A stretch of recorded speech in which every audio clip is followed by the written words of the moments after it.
One couple hears a mysterious sound coming from their chimney. Firefighters discover their worst fear inside.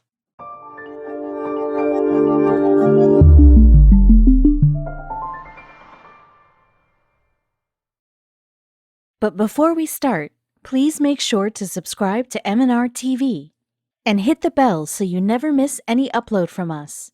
Also, leave a like right now. Almost every Christmas story talks about a chubby old man from the North Pole who slides down chimneys to make sure that good kids around the world get their presents every year. The story has been heard so often that it's difficult not to associate the man in red with the ventilation structure. This story, however, is a bit different from those you've heard before.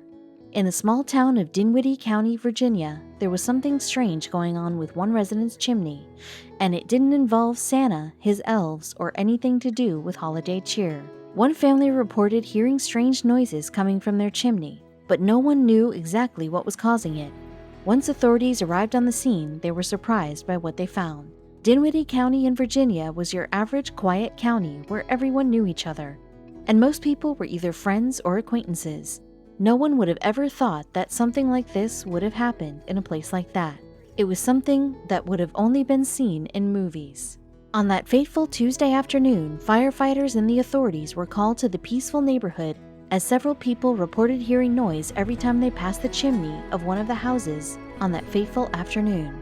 When the fire and emergency crew arrived on the scene, loud shrieks like someone calling out for help were heard coming from the chimney. A young girl on the scene begged them to check it out, but they had no idea what they would find was going to change their little town forever. After hearing the weird noise themselves, they immediately tried to figure out a game plan to release the person from their 10 by 10 inch chimney cell. They were also trying to figure out how the person got there to begin with. They believed that whoever was trapped must have jumped into the chimney feet first, then slowly wiggled their way down to the bottom, which was located in the basement of the home. Their theory proved to be right after inspecting the house. They realized that it would have been almost impossible to come from below as both the doors and the windows were locked. Their theory was that the person climbed up the chimney and, like old St. Nick, hopped in to try to gain access to the house. Unfortunately, they did not succeed. Whoever was in there had no way of getting out, and emergency services were working against the clock to get them out. Their precarious position posed a threat to the rescue team. Their initial thought was to try to get them out from the top, but they decided to go from the bottom and work their way up instead. According to them, it was safer than pulling from the top, as whatever was in the chimney was clearly unable to move. Now, with a proper plan in place, the crew set out on the tedious task of saving the person stuck inside the chimney. It would be a long process because they would have to completely take apart the chimney and work their way up, much like a puzzle. When they began working, they heard the voice tell them where to work, but unfortunately, it was not the voice they wanted to hear. The voice was that of a child, and upon learning this critical piece of information, the entire crew, as well as the homeowners, went into the basement and carefully pulled the bricks out one by one. After a while, they noticed that they were getting closer and closer to the source of the mysterious child that had been plaguing the tenants as well as the neighbors. When they got to the source, they could not believe their eyes. At first, they thought it might have been a thief, but they were horrified when they saw a little boy in the chimney. The mysterious noise came from a 5-year-old boy who lived right next door. After doing some digging, they found out that he sneaked out of his 3rd-story bedroom window and onto the roof of the house. He then jumped into the chimney where he would eventually be found.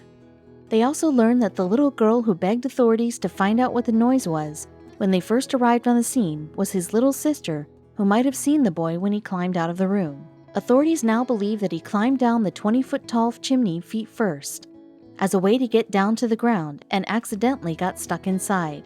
The fire and EMS chief, Dennis Hale, stated, "Over time, he had shimmied his way all the way to the very bottom of the chimney in the basement of the house. They knew that he had been there for at least a couple of hours, but they weren't exactly sure how much time had gone by. Thankfully, not only was the little boy responsive, but he was able to assist in his own rescue. According to the response team, he was able to tell them specific things, like how he was standing on a pile of dirt and how his arms were positioned. They used that information to guesstimate where his feet were and began to chisel away at the chimney with their tools. Although it seemed like forever, it took the emergency response team a total of 2 hours to get the little boy out, and thankfully he was okay. There are several stories of people getting stuck in chimneys and things not going very well. Chief Hale said in an interview, "Anytime you have a child involved in an incident, especially one where it's going to take some time to rescue them, it's always stressful. One of the rescue team's biggest fears was possible soot inhalation, in addition to the bruises he had sustained. He was quickly taken to the hospital for observation, and his parents were happy to report that he was in good shape. Despite a few scrapes and bruises, he was back to his normal self shortly after going home." Just a few years before, in 2011, an 8-year-old boy from Utah decided to climb down a couple's chimney in the hopes of getting a glass of water. He ended up getting stuck in their chimney for 4 hours before anyone realized he was there. In a not-so-happy story, back in 2015, construction workers in Colorado were breaking down a cabin when they discovered the body of 18-year-old Joshua Maddox, who had gone missing 10 years before. For this little boy, he'd only been stuck for a few hours, and he was lucky that he lived in such a peaceful town, as no one would have hurt him if he'd been stuck in a city chimney. Chief Hale went on to say that the little boy was a daredevil. "That's all I can say. He will have a great story to tell at first grade next year. It's a story he'll be able to tell his future kids and grandchildren."